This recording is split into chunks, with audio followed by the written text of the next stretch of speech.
ایمان پلورونکي 9 برخه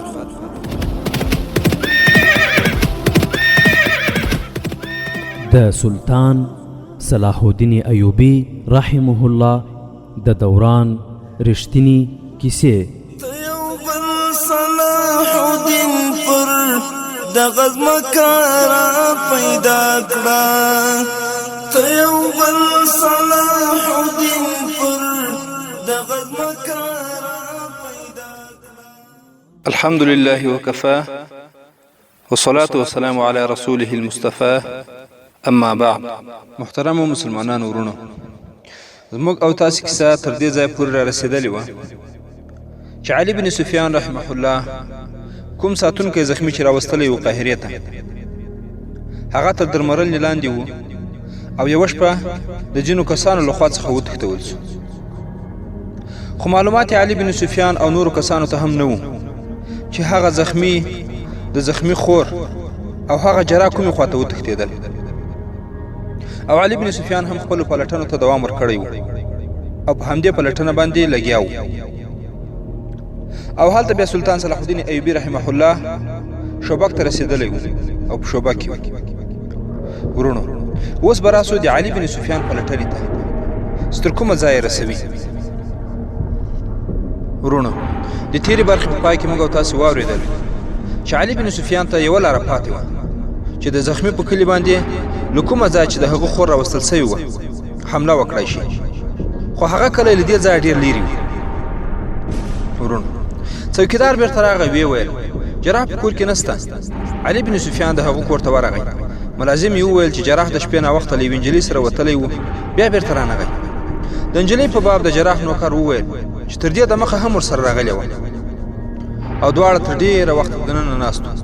د علي بن سفیان باور راغی چې جراح هم د زخمي په تښتولو کې شریک دی او دا د نجلۍ د ښکلا کمال دی.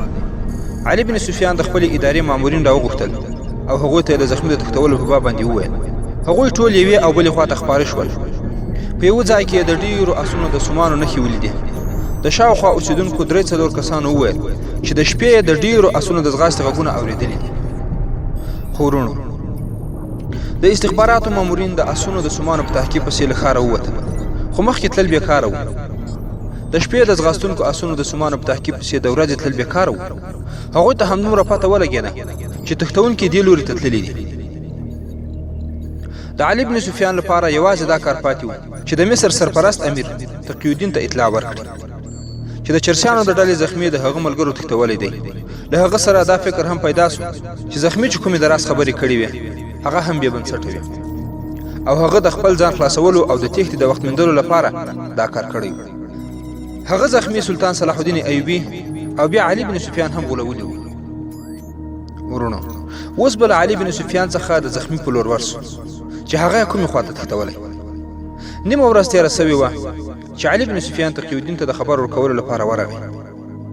هغه مهال د هغه زخمي بندي چې د پورته کېدلو توان یې هم نه لرل له قاهرې نه لرې یو ویجاړ ځای ته رسول سوی و.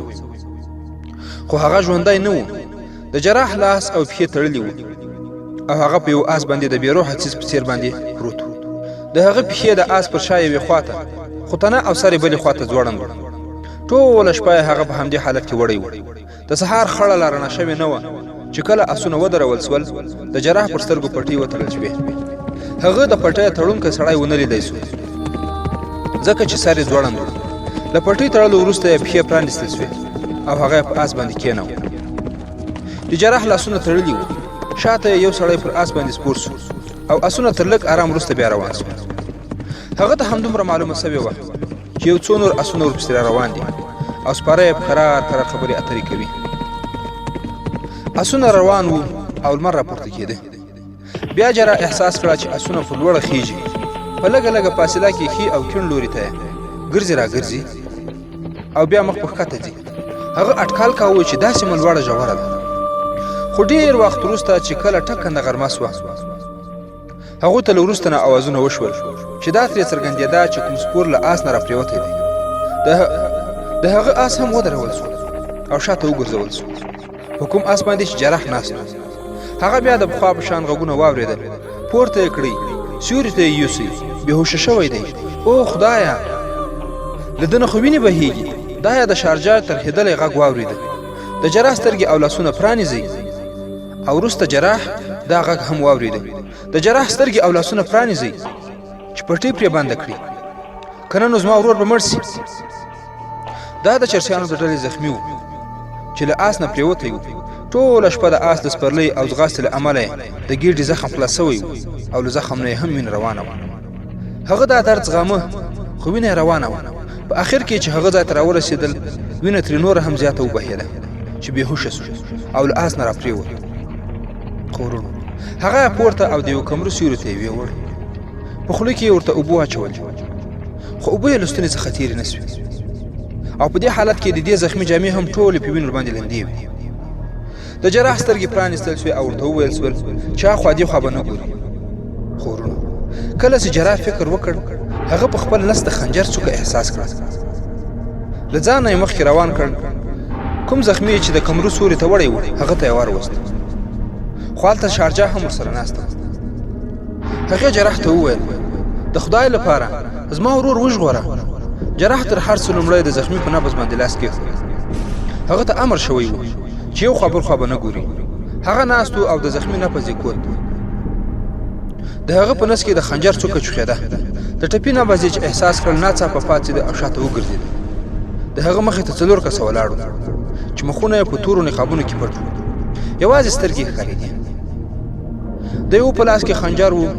جراح په غوسه وویل، په تاسې ټولو د الله لعنت وي. تاسې د د ژغورنې په ځای باندې وواژه. تاسې ټول د قاتلان دي. دا خو مړ دی. موږ دی په کټ کې هم نه خوراوو او تاسې په آس باندې کېنوو او تر دې ځای مو راورساوو. د ده زخم خلاص سوی دی او د بدن ټوله وینه یې ضایع سوې. شارجه د ورور په مړي باندې ورپرېوته او په چغو چغو یې وژړل. په نقابونو کې پټ مخ سړی د جراح په سترګو پټۍ وتړله او له هغه ځایه یو څه لرې بوت. خو مړی هم په آس باندې واچو او قافله بیا روانه سوه. جراح د شارجه سوري او کړکې ژړا او فریادونه اورېده.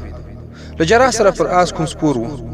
هغه ته جراح وویل، دا زخمي بیخي رغېده، خو تاسې هغه وواژه. هغه ته هېڅ سزا نه ورکول کېده. خو سپاره ورته وویل، موږ هغه د ژوندي پاتې کېدو لپاره دلته نه و راوستی.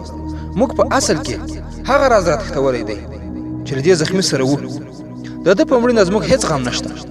موږ خوښ یو چې ته او ستاسې حکومت له دې راز نه ناخبره واست چې د ده په سینه کې و. خو جراح پوښتنه وکړه، نو تاسې ماته د کوم جرم سزا راکوئ؟ سپاره ځواب ورکړ، موږ به تا د پیغمبرانو په څېر ساتو. په تا به تود باد هم نه لګېږي. موږ ته د دې لپاره راوستی وې چې که په لاره کې زخمي په تکلیف سي، نو ته به یې مرهم پټۍ کوې. خو موږ دا فکر ونه کړ چې له تا سره خو نه درمل سته او نه مرهم. ستا د راتښتولو دویم لامل دا و چې موږ دا نجلۍ هم له ځانه سره راوستل غوښتل. که موږ دا راوستلې وای، نو ته چې له دې سره وې، زموږ پسې به دې ټول پوځ راویښ کړی و. نو ځکه ستا راتښتول هم ضروري و. او بیا جراح ته پسې وویل، دریم دا چې موږ یو جراح ته اړتیا لرو. تا به موږ له ځان سره ساتو. خو جراح ورته وویل، زه به دې داسې کوم سړي علاج ونه کړم چې زما د حکومت مخالف وي. تاسې ټول د فاطمیانو، صلیبیانو او سوډانیانو دوستان یاست او د هغوی په اشاره د اسلامي حکومت پر خلاف ورانکاري کوئ. زه به له تاسې سره هېڅ مرسته ونه کړای شم. خو سپاره ورته وویل، بیا خو به ته ووژل سې. جراح وویل، مرګ به زما لپاره غوره وي. سپاره په دې حالت کې ځواب ورکړ چې بیا خو به موږ له تا سره هماغه رویه کوو چې ستا لپاره بښنه وي. بیا به ته زموږ هر امر منې. خو زه درته وایم چې د بدې رویې نوبت به نه راځي. تا د سلطان صلاح الدین ایوبي بادشاهي لیدلې ده. زموږ بادشاهي هم وګوره. نو په خپله به ووایه چې زه همدلته اوسېږم. دا خو جنت دی. که تا زموږ له جنت نه انکار وکړ، بیا به درته خپل جهنم وښیي. خو ورونو، د جراح او د دغه نقاب پوښ ترمنځ دا خبرې اترې روانې وې او اسونه هم روان وو. د جراح په سترګو باندې پټۍ تړلې وې. د پټۍ په تیاري کې د خپلې راتلونکي د لیدو کوښښ کاوه. د تېښتې په پلانونو یې هم سوچ کاوه. بیا به یې د شارجه فکر په مغزو کې ګرځېده. خو هغه به چې فکر وکړ چې دا نجلۍ هم د دې ډلې ملګرې ده، نو ناهیلی به سو چې له هغه سره به هېڅ مرسته هم ونه کړای شي. خیر، د هغوی سفر دومره اوږد نه و، خو د سرحدي ټولیو او د هغوی د ګزمو له ویرې د مجرمانو دغه قافله بې لارې په یو پټه لار روانه وه او ډېره لیرې راتاو سوه. له ماښام وروسته هم روان و او شپه تېرېده. د نیمې شپې نه لږ د مخه دغه کاروان ودرېد. جراح یې له آس نه راکوز کړ او لاسونه یې پرانیستل. څرنګه چې تیاره وه نو ځکه یې د هغه له سترګو پټۍ هم لرې کړې. هغه ته د خوراک لپاره هم څه ورکړل شول، اوبه یې هم پرې وڅښلې او تر دې وروسته یې پرې لاسونه او پښې بیا وتړل او د ویده کېدلو لپاره یې ورته وویل شول چې ویده سه. خو سپاره هم ستړي شوي وو. هغوی د 2 نیمو شپو راسې ویښ وو، وغځېدل او ویده شول. خورونو له آسونو یې ځینونه هم لرې کړل او لږ لرې یې وتړل. د جراح د تېښتې هېڅ امکان نه و. هغه تړلی ویده شو. لږه شېبه وروسته یې سترګې وغړېدې. پوه شو چې د روانېدو لپاره یې راویښوي. خو چا د هغه د پښو رسۍ پرانیستلې. هغه غلی پروت و، مرګ ته هم تیار و. د هغه دا هیله وه چې هغوی به یې وژني او غورځوي به. خو د پښو د رسۍ له پرانیستلو وروسته چې د جراح لاسونه پرانیستل شول نو پرانیستونکي د جراح په غوږ کې وویل ما په 2 آسونو باندې ځینونه تړلي دي، غلی زما پسې راځه، زه له تا سره ځم. هغوی د بېهوښۍ په خوب ویده دي. وروڼو دا د شارجا غږ چې په نیمه شپه کې جراح ته راغلی و. جراح په کراره پورته سو او په شارجا پسې روان سو. په شګو کې د مزل په وخت کې د پښو غږ نه پورته کېږي. څو قدمه وړاندې 2 آسونه ولاړ وو. پر یو آس شارجا سپره سوه او په بل باندې جراح سپور سو. شارجا وویل څنګه ته پر آس ښي او کیڼ لوري ته وګرځولو خو پوهېږې؟ جراح له جواب ورکولو پرته آس ته پونده ورکړه. د شارجا آس هم ورسره په ځغاسته سو. خورونو د آسونو د ځغاستې پر وخت شارجا جراح ته وویل زما پسې راځه، زه په لاره بلده یم، په تیاره کې زما څخه مه جلا کېږه. د ځغاستې په حال کې د آسونو ځواک تښتوونکي راویښ کړل. خورونو د هغوی تعقیبول څه آسان نه و. هغوی لومړی باید لیدلي وای چې دا د چا آسونه دي. له هغوی سره د شارجا د تېښتې ویره نه وه. په دې څېړنه کې یو څه وخت تېر سو چې هغوی څوک وو او څه وخت وروسته به هغوی ته معلومه سوي وي چې شارجا او جراح وتښتېدل. بیا به هغوی آسونه زین کول. خورونو په دغه فکرو او په دغو کارونو کې به دومره وخت لګېدلی و چې په دومره موده کې تښتېدونکي 2 یا 2.5 میله وړاندې تللي وو. شارجا او جراح بیا شاته کتل. د اوازونو د اورېدو کوښښ یې هم کاوه. د هغوی باور راغی چې څوک ورپسې نه راځي. هغوی لا تر دې دمه د آسونو د ورکولو خطره پر سر اخیستلی نه سول، نو ځکه هماغسې په چرګمو روان وو. بالاخره داسې ځای ته ورسېدل چې آسونه په خپله ورو سول، خو هغوی ډېر لرې تللي وو. ورونو جراح شارجا ته وویل دلته به خامخا کوم ځای کې د سرحدي ګزمې سپاهیان وي. خو هغه ته پته نه وه چې کوم ځای به. شارجا ته هم څه پته نه وه. هغې جراح ته وویل چې هغوی د ګزمه سپاهیانو له ویرې په لرې او شاړه لارو تللي دي، که نه نو د هغې کلی لرې نه و. هغې جراح ته ډاډ ورکړ چې قاهرې ته په صحیح لار روان دي. هلته بیا په قاهره کې علي بن سفیان د دوی په تپو تلاش کې و چې په څه ډول باندې زخمي جراح او هغه تښتېدلې نجلۍ پیدا کړي. سبا ورځ به د غرمې مهال و چې علي بن سفیان د مصر د سرپرست امیر تقي الدین سره ناست و. تقي الدین ویل زه په دې حیران نه یم چې ستاسې په څېر ازمیل شوی حاکم دا غلطي کړې چې یوې شکمن نجلۍ ته مو د مجرم زخمي سره د اوسېدو اجازه ورکړې او 4 شکمن کسانو زخمي ته وروستلي. زه په دې حیران یم چې دا ډله دومره منظمه او زړوره ده چې زخمي یې وتښتاوه، پیردار یې وواژه او بیا د زخمي مجرم په بستره کې واچوه. دا یو منظم پروګرام او ترتیب و. علي بن سفیان وویل زه ګمان کوم چې دغه کار جراح او نجلۍ په اسانه کړی دی. په دې کار کې هم زموږ د قوم د همدغه کمزوري اغېز څرګندېږي. سلطان صلاح الدین ایوبي تل له امله خفه وي او وایي چې د دولت او ښځو نشه به اسلامي امت ډوب کړي. جراح خو ما نیک عمله انسان ګاڼه، خو یوې نجلۍ هغه ړوند کړ. په هر حال د زخمي بندي د کلي پته معلومه ده. ما ورپسې یو ټولۍ عسکر لېږلي.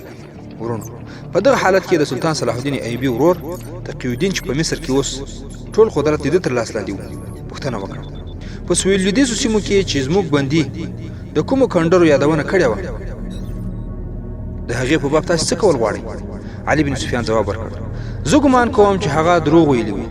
هغه د خپل خلاصون لپاره دغه بې بنسټه کیسه جوړه کړې وه، خو بیا به هم استخبارات د هغې سیمې په باب باندې معلومات راټول کړي.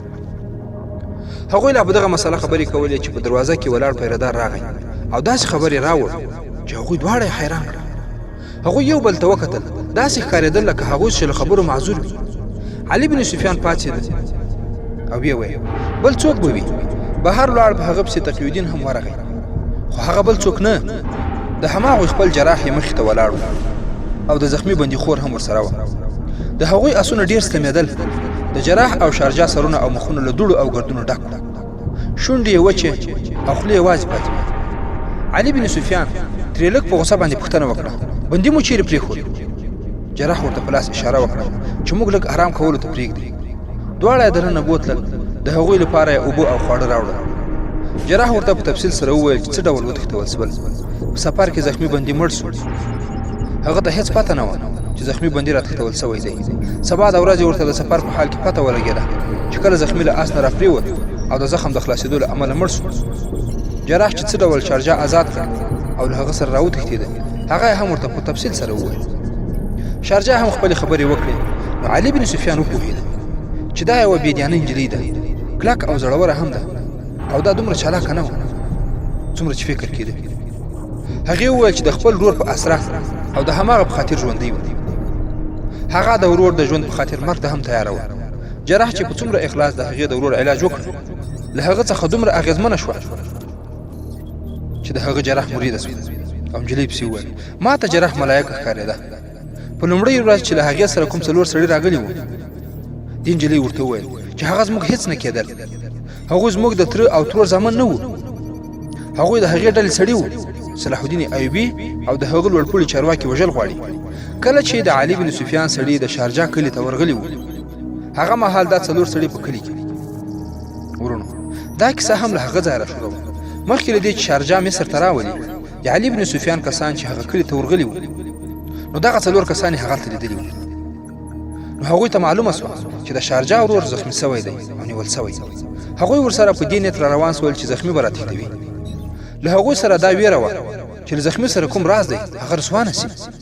او هغوی ته دا هم څرګنده وه چې زخمي چیرې او په څه کار کې نیول سوی دی. د شارجا له وینا سره سم د هغې هم دا اراده وه چې خپل لور به راتښتوي.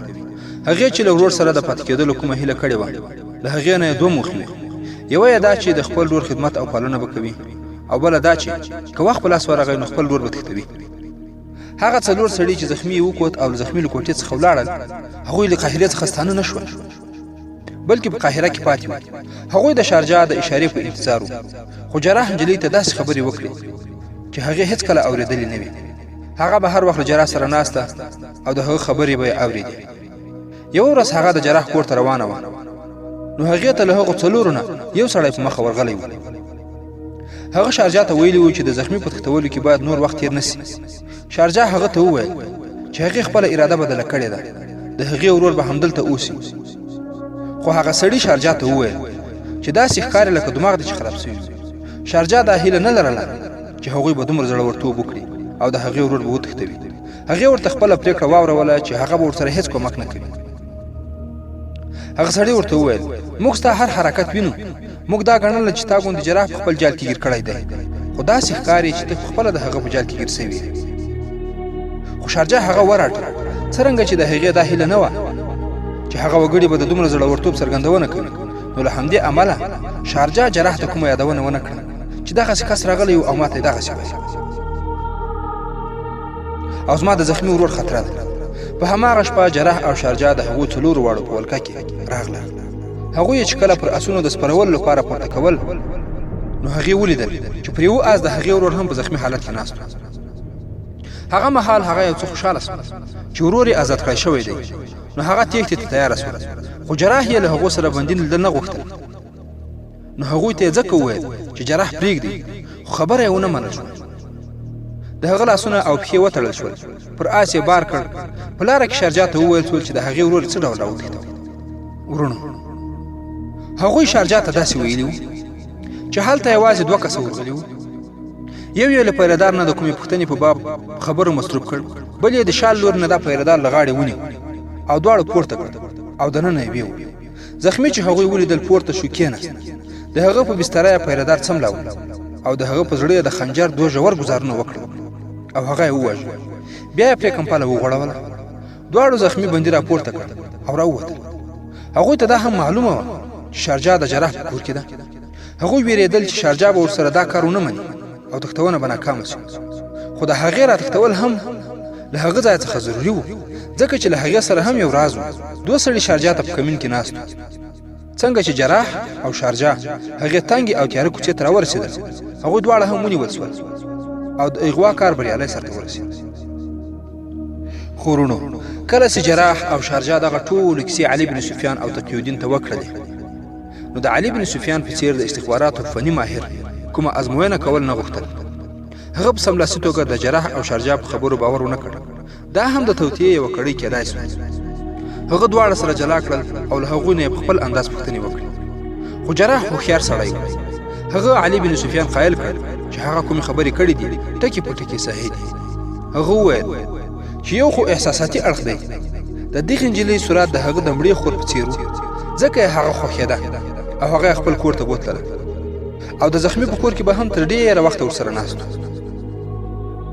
جراح وویل چې د هغه د دې رویې نه نجلۍ دومره اغېزمنه شوه چې هغې ورته خپل ځینې شکونه هم په مخ کې کېښودل دا د هغه نجلۍ دوهم اړخ و چې له امله یې جراح ورته زیاته پاملرنه وکړه نجلۍ مسلمانه وه خو داسې ښکارېدله چې پر هغې ډېرو بهرنیو اثراتو کار کاوه جراح د هغې له ذهن نه دغه اثرات لرې کړل څرنګه چې نجلۍ کلیواله او د وروسته پاتې ذهن لرونکې وه او د لرې پرتو سیمو اوسېدونکې وه نو ځکه به د هغې په ذهن کې چې هر څه واچول شول هغه به یې صحیح ګڼل ورونو د هغې له خبرو نه څرګنده شوه چې د هغوی په سیمه کې د اسلام خلاف تبلیغات او د صلاح الدین ایوبي په خلاف باندې تخریبي چارې ښې په زور او شور سره او پرته له کوم خنډ څخه روانې دي خو علي بن سفیان له شارجه سره څه خبرې ونه کړې تش له هغې نه یې پوښتنې کولې او له ځوابونو یې بیان ترتیبېده هغې د فرعونیانو د کنډرو په باب هماغه څه وویل چې مخکې ویل سوي وو او ورونو هغه هم د کنډرو د هغه بزرګ سړي ګرو سوې وه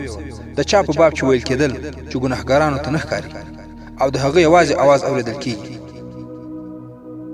شارجه وویل چې ورور یې په پوځ کې و او هغه په کور کې یوازې اوسېده هغې ته د کلي ځینې خلکو ویلي وو چې هغه د کنډرو ته ورسي ځکه چې د هغه انسان پیغلې نجونې ډېرې خوښېږي شارجه د علي بن سفیان د پوښتنو په ځواب کې دا هم وویل چې د هغوی د کلي درې ښکلې پیغلې د کنډرو هغه بزرګ ته ورغلې وې چې بیا بېرته رانغلې یو ځل د هغې ورور کلي ته راغلی و شارجه له هغه نه پوښتلي وو چې کنډرو ته ورسي او که نه ورور یې هغه منع کړې وه شارجه په ښه ډول سره ونه ویلی شول خو دا پته ولګېده چې د مصر په سویلېدیځو سیمو کې کارونه روان دي نجلۍ د جراح په باب وویل چې که هغه یې کلي ته هم بیولی وای او بندي کړی وای نو له هغې ځایه به یې هم د خپل سر په بیه راخلاص کړی کله چې د هغې ورور مړ سو نو کلي ته د تللو اراده یې هم پرېښوده او عزم یې وکړ چې جراح به له دې ځایه ازادوي هغه څلورو مجرمانو شارجه خپله ملګرې ګڼله خو جراح هغې ته ویلي وو چې هغوی د الله تعالی ډېر لوی مجرمان دي هغې ته دا هم معلومه سوې وه چې د هغو څلورو کسانو له دې له ورور سره هېڅ همدردي هم نه وه بلکې له هغه راز سره یې سر او کار و چې له هغه سره و نو ځکه هغوی وواژه ورونو اوس چې علي بن سفیان او تقی الدین ته د هغو کنډرو په اړه باندې نور معلومات هم رالاسته سول څه فکر کوئ چې هغوی به د دې کنډرو په اړه باندې څه پرېکړه وکړي آیا حمله به پرې وکړي او که به د نورو رازو معلومولو لپاره هلته کسان واستوي او ورونو لکه څنګه چې په تیرو برخو کې تاسو ته وویل سول چې هلته بیا د سلطان صلاح الدین ایوبي رحمه الله په مقابل کې صلیبیانو هم زغروال پوځ رایستلی و او د جګړې پېښېدو امکان و او څه فکر کوئ چې هغه جګړه به کوم حالت ته رسېدلې وي او سلطان صلاح الدین ایوبي رحمه الله به د هغوی په مقابل کې کوم اقدامات کړي وي ورونو دې او د دې ته ورته پوښتنو ځواب سره له ارزښتمنو تفسیرو پر روانو برخو کې واورئ ان شاء الله تعالی د 950 برخې پای